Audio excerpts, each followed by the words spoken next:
Assalamualaikum warahmatullahi wabarakatuh. Alhamdulillahirabbil alamin. Pada kesempatan kali ini, kita masih diberi kesehatan untuk melanjutkan mata kuliah kita, yaitu Manajemen Pendidikan IMI/SD. Kali ini kita akan membahas tentang materi manajemen peserta didik IMI atau SD. Baik, kita lanjut pada agenda pembahasan kita. Yang pertama di sini adalah pengertian manajemen peserta didik IMI atau SD. Kemudian yang kedua adalah ruang lingkup manajemen peserta didik. Kemudian yang ketiga yaitu layanan dan pembinaan peserta didik IMI atau SD. Baiklah, kita mulai saja dengan agenda yang pertama, yaitu tentang pengertian manajemen peserta didik IMI atau SD.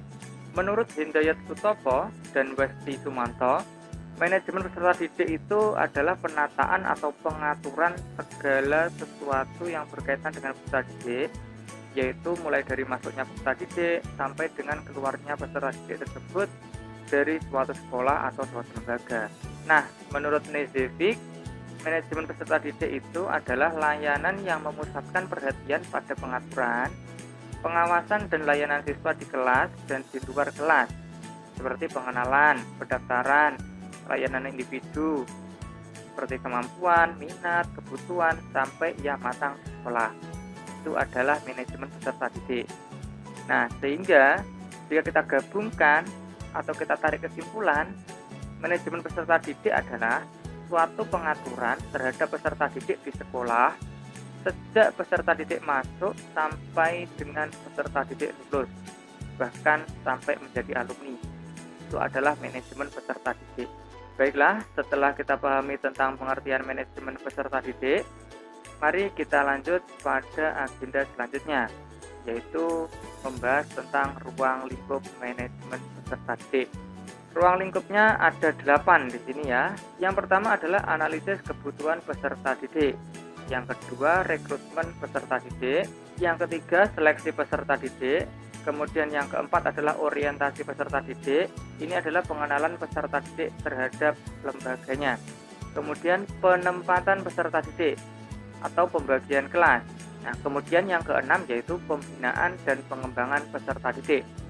Dan ruang lingkup yang ketujuh yaitu pencatatan dan pelaporan. Sedangkan ruang lingkup yang terakhir atau yang 8 yaitu kelulusan dan alumni. Nah, kita bahas satu persatu mulai dari ruang lingkup yang pertama.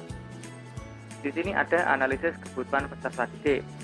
Analisis kebutuhan peserta didik itu ada 2. Yang pertama, analisis kebutuhan peserta didik berdasarkan jumlah peserta didik yang dibutuhkan. Nah, yang dibutuhkan anak itu apa saja, kita analisis di bagian sini ya. Kemudian yang kedua yaitu analisis kebutuhan peserta didik berdasarkan kegiatan yang dibutuhkan. Nah, untuk SDMI ini kebutuhannya berarti bermain. Paling tidak ada kegiatan-kegiatan yang identik dengan permainan. Kemudian kita lanjut pada rekrutmen peserta didik. Rekrutmen di sini adalah proses pencarian, menentukan dan menarik pelamar yang mampu untuk menjadi peserta didik di lembaga pendidikan atau sekolah yang bersangkutan. Jadi di sini merekrut peserta didik baru. Kemudian langkah-langkah rekrutmen itu yang pertama adalah pembentukan panitia penerimaan siswa baru. Kemudian pembuatan dan pemasangan pengumuman yang dilakukan secara terbuka. Kemudian kita lanjut pada seleksi peserta didik. Nah, setelah direkrut, maka diseleksi. Seleksi di sini maksudnya adalah kegiatan pemilihan calon peserta didik untuk menentukan diterima atau tidaknya calon peserta didik menjadi peserta didik di lembaga pendidikan atau sekolah tersebut berdasarkan ketentuan yang berlaku. Nah, ini maksudnya seleksi ini bukan kok ditolak atau tidak diterima, itu bukan. Jadi paling tidak kira-kira mampu apa tidak anak tersebut kalau diletakkan pada lembaga tersebut. Nah, kalau tidak mampu mungkin nanti bisa dimusyawarahkan kepada wali murid. Nah, adapun cara-cara seleksi yang dapat digunakan untuk peserta didik MISD yaitu yang pertama, melalui seleksi administrasi berupa akte kelahiran, KK, dan formulir pendaftaran, foto, dan lain sebagainya. Kemudian yang kedua yaitu melalui observasi. Jadi diamati dulu apakah anak ini layak untuk diletakkan pada lembaga kita. Dan kita lanjut pada orientasi peserta didik. Orientasi di sini maksudnya adalah kegiatan penerimaan siswa baru dengan mengenalkan situasi dan kondisi lembaga pendidikan tempat peserta didik itu menempuh pendidikan. Nah, ini bertujuan untuk 1. Agar memahami dan mentaati segala peraturan yang berlaku. Jadi kalau sudah tahu tata tertib di lembaga itu seperti apa, paling tidak mereka bisa memahami dan mentaati peraturan tersebut. Kemudian yang kedua, agar dapat berpartisipasi aktif dalam kegiatan sekolah. Jadi ketika siswa itu sudah dikenalkan dengan kegiatan-kegiatan sekolah, maka paling tidak mereka bisa berpartisipasi aktif dalam mensukseskan setiap kegiatan. Kemudian yang ketiga yaitu agar siap menghadapi lingkungannya. Jadi ketika peserta didik itu dikenalkan dengan lembaganya, dia tidak akan canggung lagi ketika sudah berada di lembaga tersebut, karena dia sudah mengetahui sedikit banyaknya tentang lembaga tersebut. Kemudian kita lanjut pada penempatan peserta didik atau pembagian kelas. Pembagian kelas ini maksudnya adalah sebelum peserta didik yang telah diterima pada sebuah lembaga mengikuti proses pembelajaran, terlebih dulu perlu ditempatkan dan dikelompokkan dalam kelompok belajarnya. Nah, tentu saja ini berlaku untuk lembaga yang menerima lebih dari 2 kelas. Jadi kita bisa mengelompokkannya. Tapi kalau cuma 1 kelas, otomatis tetap jadi 1. Baiklah, kita lanjut pada ruang lingkup yang selanjutnya, yaitu pembinaan dan pengembangan peserta didik. Di sini maksudnya adalah pembinaan dan pengembangan peserta didik dilakukan sehingga mendapatkan bermacam-macam pengalaman belajar untuk bekal kehidupannya di masa yang akan datang.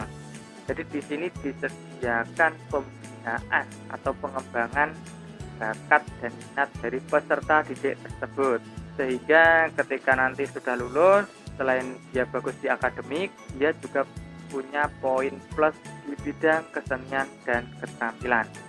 Kemudian kita lanjut pada pencatatan dan pelaporan. Setelah proses itu semua dilakukan, selanjutnya yaitu dicatat dan dilaporkan kepada wali murid.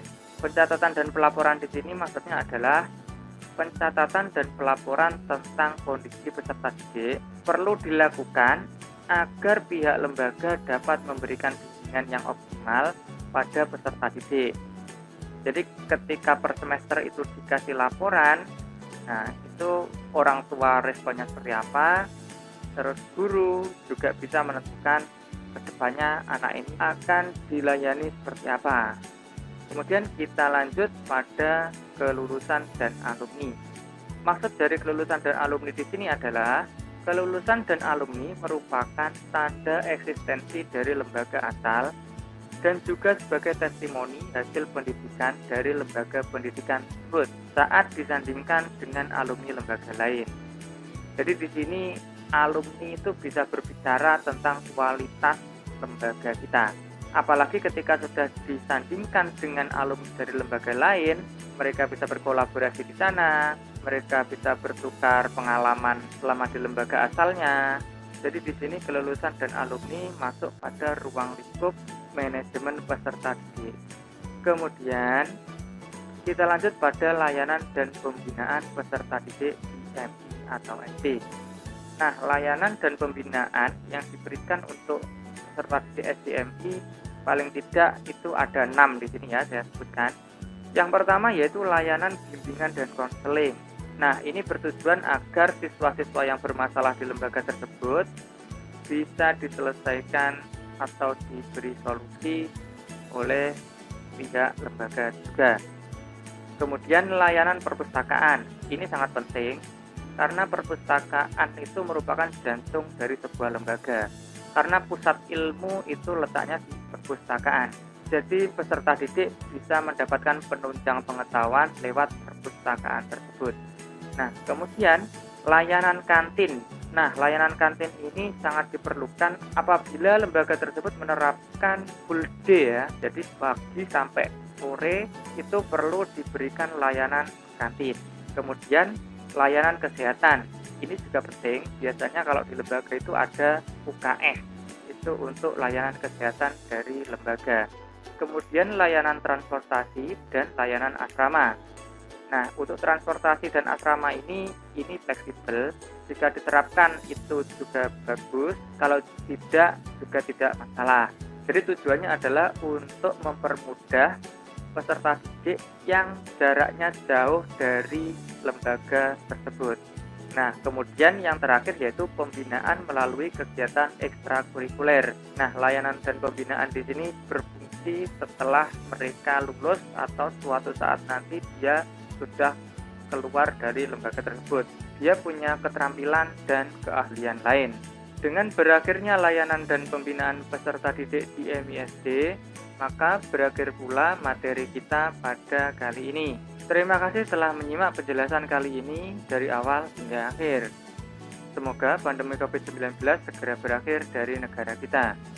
Dari saya, kurang lebihnya mohon maaf. Wassalamualaikum warahmatullahi wabarakatuh.